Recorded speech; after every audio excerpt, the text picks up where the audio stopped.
1977, Brésil. Sur la petite île de Colares, une peur silencieuse s'installe.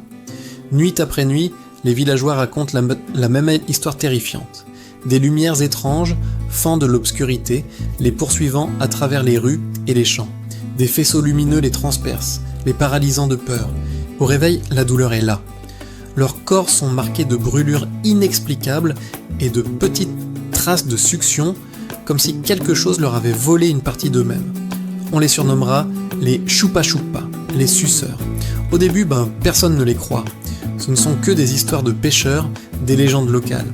Mais les témoignages s'accumulent, la panique grandit et la situation devient si grave que le gouvernement ne peut plus l'ignorer. L'armée brésilienne est obligée d'intervenir.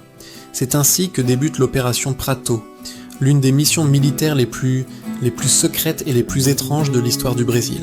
Des soldats, des médecins et des scientifiques débarquent en masse sur Colares. Leur mission ? Comprendre ce qui terrorise la population.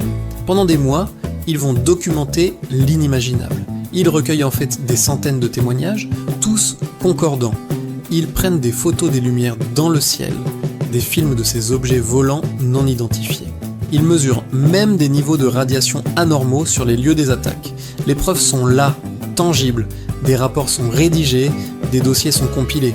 Et puis soudainement tout s'arrête. L'opération est brutalement interrompue. L'affaire est classée secret défense. Le silence retombe sur Colares, un silence plus lourd et plus angoissant que le bruit des lumières.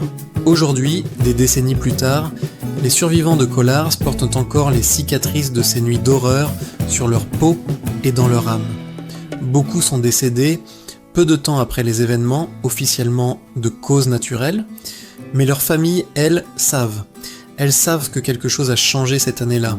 Les anciens racontent encore leur calvaire, la voix tremblante montrant les marques qui ne se sont jamais effacées. Ils parlent de cette chose qui les a marqués, qui a aspiré leur force et leur a laissé une peur qui ne les a jamais vraiment quittés. L'affaire Colares reste un mystère, un chapitre non résolu de l'histoire, un rappel que parfois, la réalité dépasse les pires cauchemars. Merci d'avoir regardé, n'oubliez pas de vous abonner pour d'autres histoires fascinantes.